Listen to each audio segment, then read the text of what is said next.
Hi, Mike Collins here again for Microlab. This video is to show you how to do a titration using a pH electrode, Microlab's drop counter, and their drop dispenser, along with their FS522 laboratory interface hooked up to a PC. In an earlier video I showed you how to calibrate a pH electrode using the Microlab software. In this video we're going to carry out an experiment in which we do a titration of acetic acid versus sodium hydroxide, and then in a subsequent video I'll show you how to take the results of that titration and do an analysis of the results. Here's a photo of the setup.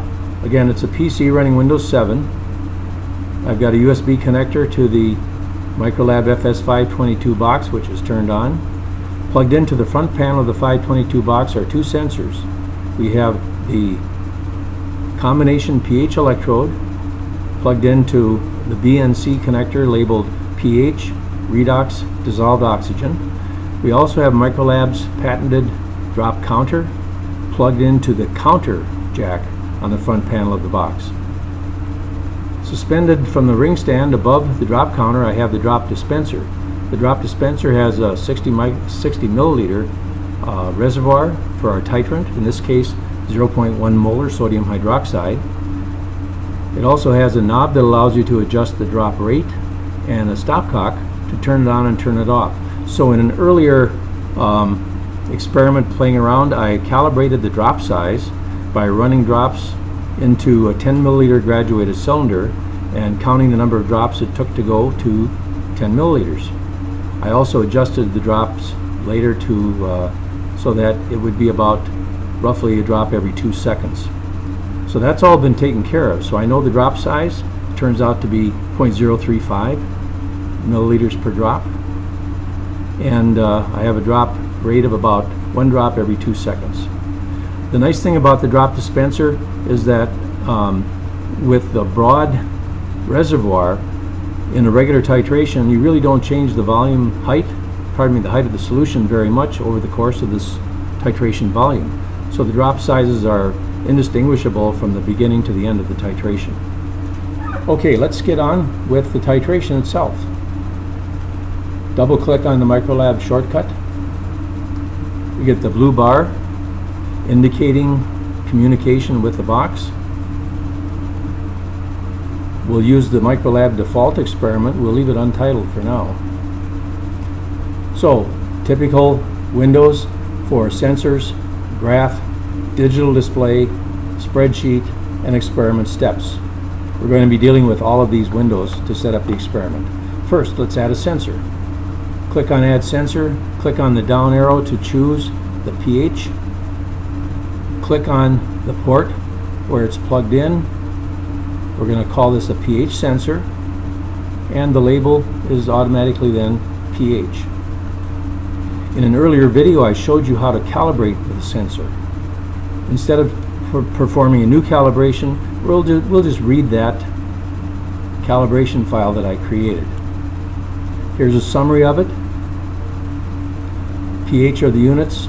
The 3 buffers I used were 4, 7, and 10, span of 6 pHs, which will include practically the entire range of our titration.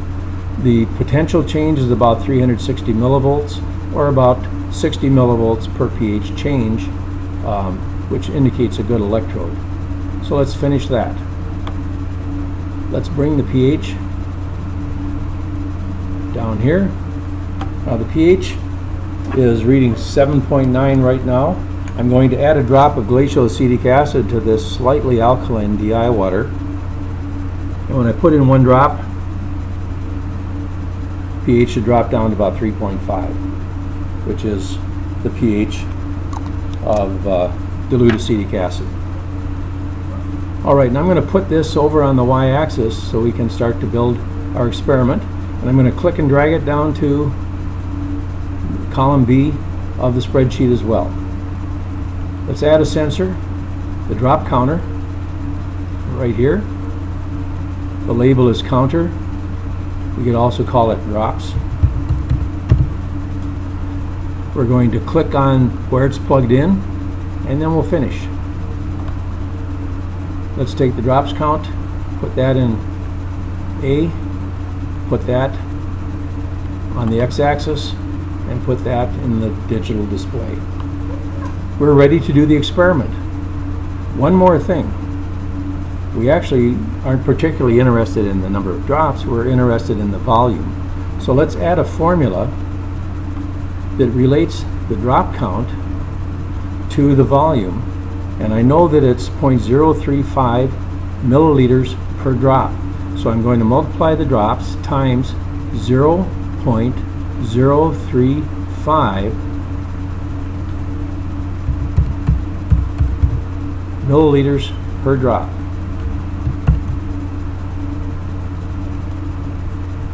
And let's put that in the spreadsheet as well. And let's put that down in our volume.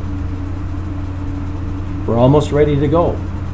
Our last step is to change our experiment from a timed base to a drop count based.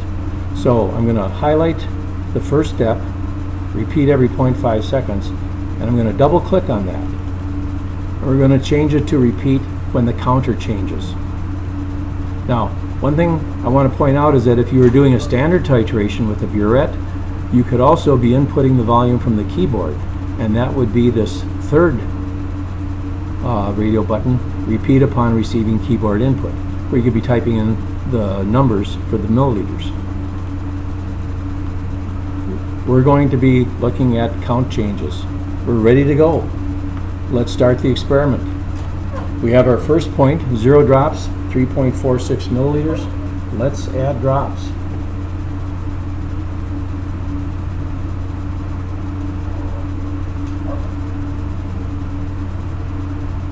And you'll see that as we add drops, the pH goes up.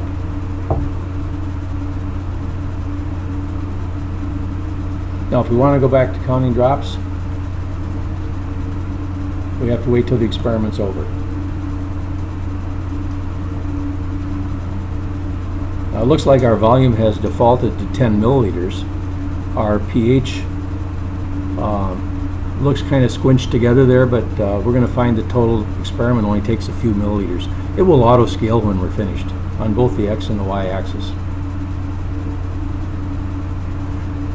Acetic acid, being a weak acid, forms a buffer when you have a mixture of acetic acid and a salt, sodium acetate. So right now we're in what's called the buffer range, and it looks like we're about halfway to the end point. How do I know that? The pKa of acetic acid is just a little less than 5, and so at the midway point of the titration, where you have equal concentrations of acetic acid and sodium acetate, the pH should be equal to the pKa.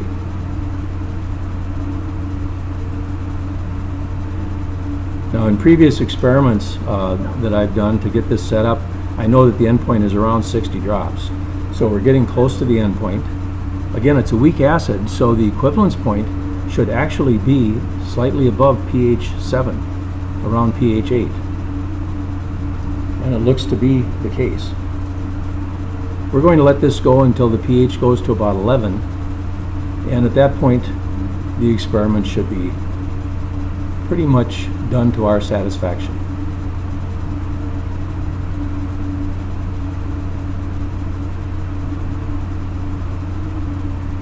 It's a very nice titration curve.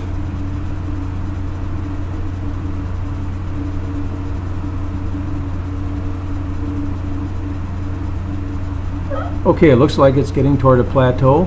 I think we'll stop the titration. I'm going to turn off the stopcock and stop the experiment. Once we stop the experiment, the volume auto scales out to 3 milliliters and the pH auto scales from 3 to 12. There you have it. We've done a titration of a very small volume of acetic acid with a very small volume of sodium hydroxide. In the next video, I'll show you how to take this pH titration curve and analyze it. Thanks for watching.